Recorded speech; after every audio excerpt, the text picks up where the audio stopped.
Hey everybody, FluxAtomic back again with another movie review. After reviewing Suicide Squad, I thought it was only logical to review another movie featuring the Joker, Batman: The Killing Joke. Before I get into it, I'd like to say a very quick thank you to everyone who voiced their opinion and gave me their support in the comments on my Suicide Squad review. As a beginner at YouTube reviewing, I appreciate the feedback I get directly from you guys, positive and negative. I retitled the original review to Character Review, as that's what it focuses on, primarily. When the movie officially comes out, I will make a part 2 where I delve into the plot, as many people requested. Now, there's one thing I didn't quite understand after seeing The Killing Joke, and that's the critic rating. Currently on Rotten Tomatoes, Killing Joke has a 50% critic rating and a 57% audience rating. Now, I've never admittedly read the graphic novel source material, which I know is highly acclaimed to be fantastic. I hear that this movie isn't entirely faithful to the source material, though I'm not exactly sure what the differences are. I think, though, that actually does explain the audience rating of 58%. I totally understand the frustration by all the fans of the graphic novel that feel such a great property was mishandled, to say the least. As far as the critics go, I think I can justify why the reviews average out to such a middling score. Film critics typically rate a movie on the quality of the individual details coming together as a complete package, such as the plot, the directing, the characters, and in this case the animation, the voice acting, and other factors. I'm not under the impression that a good movie has to be 100% faithful to the source material to be a success as a movie, a complete package, if you will. So here's my take. I like The Killing Joke. Do I think it's better than 50%? I do, and I'm here to argue that point. Here are the things I hated, liked, and loved about Batman: The Killing Joke. Let's get the things I hated out of the way first. I'd like to briefly mention the CG animation, also known as the 3D models. The opening car chase scene is so unacceptable in 2016 as far as CGI standards are concerned, especially for one of the most highly anticipated animated movies. Rewatch when Batgirl gets kicked off the truck door and rolls onto the street. It's awful.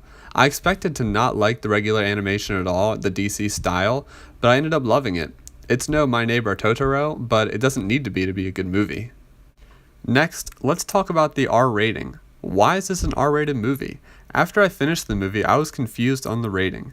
This is an R-rated movie, and one of the first things a bad guy in the truck says is freaking A. I can't make this up. We're 2 minutes into the movie, and a guy is already replacing an F-bomb with freaking. Someone correct me if I'm wrong, but there was no actual F-bomb in the entire movie. Even the Batman and Batgirl sex scene wasn't actually portrayed, it was just heavily implied by Batgirl mounting Batman and taking off her top. After that, the camera pans up and the scene ends. Super PG-13, in my opinion. Later on, they show some censored pictures of Barbara and leave it up to the viewer to decide whether Joker raped her or not. One could argue that he just took pictures just to show off to her father and left. That's the one scene for me that is really enforcing the R rating, aside from the bloody gunshot violence that could have been altered a bit to be PG-13. However, let's not forget that The Dark Knight and The Dark Knight Rises were PG-13, among other violent PG-13 movies. Now let's talk about probably the main point of this review, and that's the focus and the length of the movie. I hated how ultimately the entire arc of Batgirl was pointless. Her arc of the movie was created for the sole purpose of building an attachment with the audience and to fill up time on the disc. Even though I liked the Batgirl arc, as a movie it detracts from the main plot, which is Batman pursuing the Joker. If the movie had skipped everything up to where Batman finds the corpses, I don't think the audience would have missed anything of significance. That's about 28 minutes of the footage wiped from this hour-long movie. Her arc was strapped into this movie and stands alone by itself, while DC makes money off of it by placing it before what the fans really wanted to see. The movie is marketed as an hour-long telling of The Killing Joke, but what the fans actually paid for was 2 separate stories, half of which was what they wanted to buy. Here's the first line of the movie being said by Batgirl, and tell me in the comments below how you feel after realizing what came afterward. First of all, I realize this is probably not how you thought the story would start. Not with a big shiny moon, a city that could look stunning in spite of itself. Or me. Fans probably didn't also realize that their favorite part of the story wouldn't begin until nearly half an hour later. After I finished the movie, I went back and I thought, Where did the Batgirl arc connect with the Killing Joke, and why did it even matter in the first place? With all those things I hated out of the way, let's talk about what I actually thought made the movie really good. Barbara Gordon, also known as Batgirl, her character. First of all, let me just say I love the voice acting by Tara Strong for Barbara. I thought it was perfect. From the beginning of the movie, we see that Batgirl has been training under and working with Batman for almost 3 years, keeping it a secret from her father, Commissioner Gordon. As the movie progresses, we see Batgirl begin to find her own identity as a crime fighter, and we see instances where her methods and justifications differ from Batman's. She becomes critical of her teacher and tries to become more independent. Batman is doing his best, in his mind, to do what is best in her best interest, but she isn't aware of that. She has no clue. He takes Batgirl off the case of the man who tried to rape her after things become personal and she revolts. Batman wants to keep space between the Bat Duo and Paris Franz, the criminal's actual name, but Batgirl wants to use Franz's emotional attachment to her against him. Batgirl goes off on her own to find Paris and falls into his trap. This is where I started to dislike the character of Batgirl. When she took things into her own hands, she failed. She would have died if Batman hadn't arrived to save her, and when he confronts her about it, she denies it with terrible reasoning.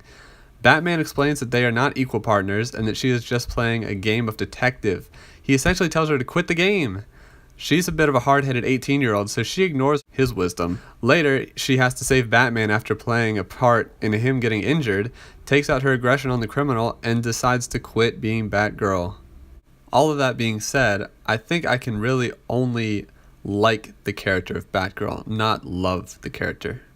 Let's start with the things that I really loved about The Killing Joke that made the movie shine. Let's start with Batman. In this movie, we see Batman being extremely human and emotional.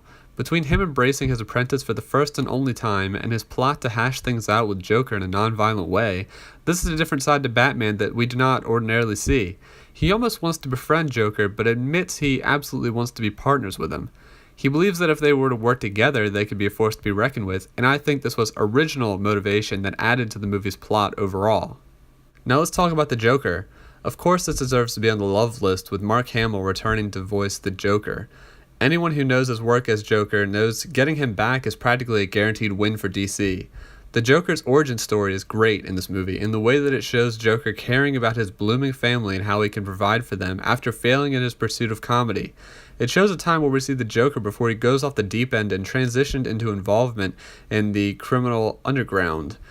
The backstory of how Joker gets his white skin, green hair, and red lips is executed extremely well, and that is also where Joker gives up on everything except revenge against Batman, the man who chased him and changed his appearance forever. Whoever wrote the lines specifically for Joker did a great job, whether they were original to this movie or taken directly from the original by Alan Moore. Joker also sings a song which totally fits as a character of an entertainer, as deranged as his methods may be. Joker's plan is to show Gordon how much of a hypocrite he is by punishing criminals but befriending his enemy, who also disregards the laws of society, which is Batman, of course. Finally, after fighting with Batman and talking it out, the Joker refuses to work with Batman and accepts going back to jail. However, he also finds redemption by telling a joke to Batman, his arch nemesis, which Batman finds genuinely funny and laughs heartily to close the movie. And you know what I love about this arc? Joker fails to persuade Gordon, but accomplishes an extremely satisfying victory of his comedic critics and over Batman as well. Alright everybody, I know that I said I only liked Batgirl before, and that I hated the Batgirl arc's inclusion, but I do understand why they included the bat sex, and I think it actually works. I see the inclusion as a way to round off the character of Barbara and what she experiences in her arc. I like what they did. By giving her exactly what she wanted, to have sex with Batman, she realized that an actual relationship between them couldn't work out. Batman cooperated in order to help her understand that truth, and further create a barrier between them. This scene was important to course-correct Batgirl, who was quickly becoming whiny and childish. It flipped a switch in her that crushes her character, made her more aggressive, and even believes that she saw the abyss that Batman told her about.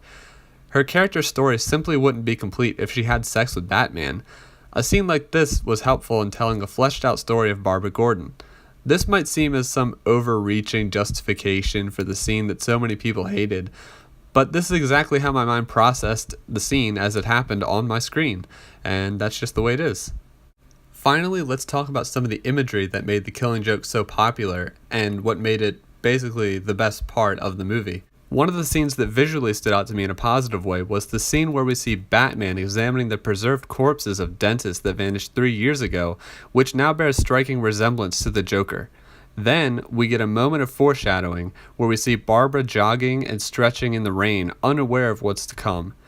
After reflecting on the time Batman first catches the Joker, we get an unforgettable image of Joker appearing at the Gordon's door with piercing white dots for pupils on top of shadowed black eyeballs, holding a gun out as his greeting. He pulls the trigger and Barbara flies backward, shattering the table and laying paralyzed and bloody on top of her father's Batman News archive. Also, how could this be a Killing Joke review without talking about the Commissioner Gordon carnival scene? All of the attractions that Joker brought together tortured Gordon to add on to seeing his daughter paralyzed in front of him. Why would the Joker strap Gordon into a roller coaster horror house ride, cover him in bondage, put him in a powdered wig, and surround him with real-life BDSM cherubs? Well, why not? He's the Joker, right? When Gordon is on the ride, the animators made sure that the Joker was displayed over his shoulder on the TV screen, which was a nice touch, always looking down on Gordon.